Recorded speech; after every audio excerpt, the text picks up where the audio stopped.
In the wilderness, emergencies can come at you fast. Whether it's an unexpected injury, sudden dehydration, or disorientation, the right skills can make the difference between safety and catastrophe. I'm going to share essential survival strategies that can help you maximize your chances of staying alive and well in critical situations. First, master basic first aid skills to handle wounds and prevent infection. Always carry a comprehensive first aid kit. Second, make water collection a top priority and purify water using boiling, purification tablets, or a portable filter. Third, familiarize yourself with your environment to identify edible plants, avoid dangerous wildlife, and locate water sources.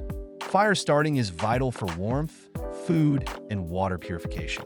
Practice with various tools and carry reliable fire starters like cotton balls soaked in petroleum jelly. Lastly, construct simple shelters with branches and leaves, positioning them to block wind and insulate from the ground. In summary, survival comes down to first aid, clean water, environmental awareness, fire making, and shelter building. Practice these skills now so you're ready when it matters most.